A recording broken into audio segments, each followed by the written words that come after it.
Salve a tutti e benvenuti a questa nuova puntata di Soundtrack City. Benvenuto Massimo Privitera. Benvenuto Marco Testoni e benvenuti a tutti quanti. Allora, oggi siamo di nuovo di Mag e partiamo dal mio semplicemente perché è più recente. Stiamo parlando di Divertimento, un film francese del 2022, regia di Marie Castille-Mention-Char. Spero di averlo detto bene. La vera storia della direttrice d'orchestra Zaia Ziouani, che a 17 anni sogna di diventare direttore d'orchestra e ci riesce non solo alla grande, ma riesce a diventare allieva di un grandissimo direttore d'orchestra. Sergi Celibidache è noto per essere uno dei direttori d'orchestra più influenti del Novecento e anche famoso perché non amava essere registrato, che le sue direzioni venissero registrate, quindi c'è anche pochissimo materiale. Lui diceva che in sostanza lo stereo appiattiva la musica, cioè tu avevi sinistra e destra, ma in realtà la musica arriva ovunque, sopra, sotto, una visione molto particolare della musica. Zaia era in qualche modo appunto la sua, una delle sue allieve. La storia parte dal 1995 nei sobborghi di Parigi, dove Zaia Zioni insieme a sua sorella Fetouma sono tutte e due affascinados, diciamo così, della musica classica, anche perché i suoi genitori, attenzione, entrambi nordafricani, non francesi di prima generazione, sin dall'infanzia le abituarono proprio all'ascolto e all'amore nei confronti appunto della musica classica. Le due sorelle diventeranno poi una direttrice d'orchestra nota in tutto il mondo e l'altra invece è divenuta oggi una violoncellista professionista. La storia però ci racconta soprattutto la nascita di un'orchestra fortemente voluta proprio dalla Ziouani e stiamo parlando di un'orchestra chiamata Divertimento. La particolarità di quest'orchestra è che è nata nei sobborghi di Parigi, proprio perché la Ziouani da sempre è molto sensibile ai problemi dell'accesso alla cultura per tutti i tipi di pubblico.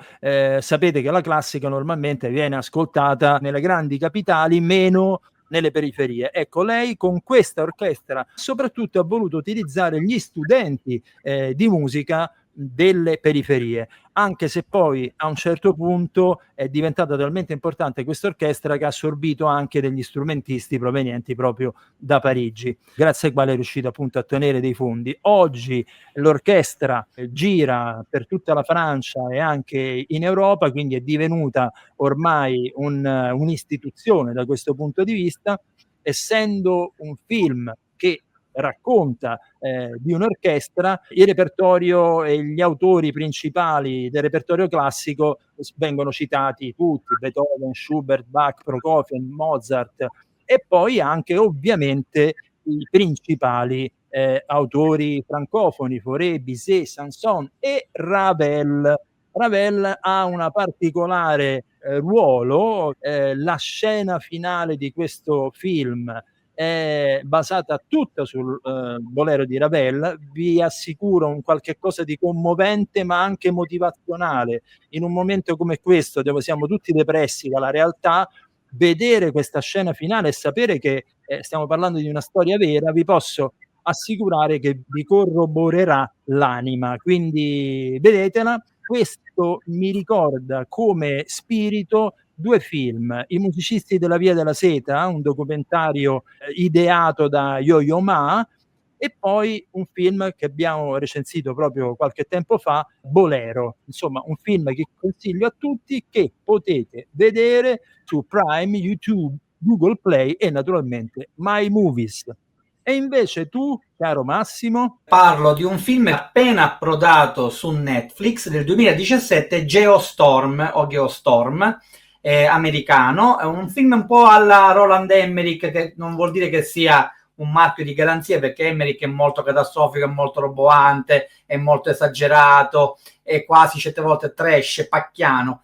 Qui devo dire che invece il regista Dean Devlin, supportato da un man in action per eccellenza che è Gerard Butler, coadiuvato da un bel cast di attori tra cui il presidente degli Stati Uniti interpretato da Andy Garcia, il fratello di Gerard Butler, Jim Sturgess, e poi Ed Harris e poi Abby Cornish. Si ipotizza che la Terra nel futuro sia stata tempestata, è proprio il caso di dire così, da eventi naturali, ambientali, catastrofici, che hanno portato a costruire un gigantesco satellite che ruota intorno alla Terra, che può controllare e gestire la catastrofe climatica che abbiamo creato noi negli anni, fottendoci totalmente di quello che era l'aspetto ecologista e ambientale. E gestendo questa cosa qui possono controllare tempeste, uragani, maremoti, terremoti, quindi molto molto fantascientifico. Questa gestione è una gestione planetaria, cioè cinesi, iraniani, palestinesi, israeliani, indiani, tutti insieme, tutti i grandi cervelli insieme per poter gestire e salvare la Terra. C'è sempre il solito, diciamo, villain di turno che dice no, gli americani devono controllare tutto. Ecco qua Trump sarebbe d'accordissimo, e infatti devo dire che da questo punto di vista c'è molto trumpismo, anche ante litteram, perché il film è del 2017, quindi non avrebbero potuto ipotizzare che Trump sarebbe ritornato al potere. E allora Gerard Butler, un po' all'Armageddon, si sacrifica, va per salvare il mondo. La musica di Lorne Balfe. Lorne Balfe è un adepto, uno che proviene dalla Factory di Hans Zimmer. Il problema di quelli che provengono dalla Factory di Hans Zimmer, tranne John Powell e Larry Gregson Williams, che hanno avuto un loro stile ben preciso, l'hanno portato avanti, devo dire, spiccando il volo in solitaria, molti sono invece figli emuli quasi caricaturali. Lorne Balfe qualche volta ci azzecca, mi è piaciuto in qualche serie TV, in qualche film, ma qualche volta fa troppo il verso al papà, al padre padrone, ad Hans Zimmer. E in questo caso sembra di ascoltare una colonna sonora di Zimmer con un bel momento tematico, però il problema è che poi quando tu dici il famoso wannabe, ci volevo riuscire, non ci sono arrivato, perché voglio fare Zimmer ma non sono Zimmer, voglio fare Interstellar ma non sono Zimmer, voglio fare Inception ma non sono Zimmer, quindi viene qualcosa che, se poi l'ascoltate soprattutto nei titoli di coda, che vi prego di non saltare mai, cosa che purtroppo sulle piattaforme succede in pochi secondi, capirete perché sto parlando in questo modo, perché effettivamente ti rendi conto che nel film è funzionale, è veramente capace di creare anche enfasi emotiva, enfasi epica, ma poi se l'ascolti nei titoli di coda ti rendi conto che è all'acqua di rose e veramente non funziona. Ed è il problema di tutti gli emuli, di tutti quelli della Factory zimmeriana. Cioè Zimmer si è dato una mazzata sulle gambe, cioè si è autogambizzato, perché ha creato tutta questa sorta di compositori da tutte le parti del mondo che però lo imitano ma non sono lui. Quindi hanno reso il suo stile poi una forma quasi abbastanza becera, cioè questa sua pomposità è diventata qualcosa di trash. E qui in questa colonna sonora lo noti a piene orecchie.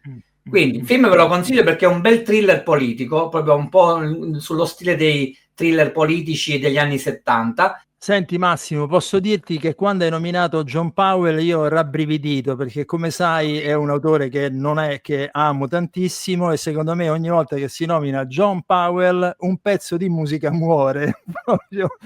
Ma tu sei esagerato, perché hai fatto delle cose, lo so, però al di là di tutto comprendo il tuo discorso, cioè nel senso John Powell si può criticare, però certo non è che non è riconoscibile nello stile. Su Netflix Geostorm e su Prime e tutti gli altri questa meraviglia di divertimento che mi andrò subito a vedere. Buona visione a tutti!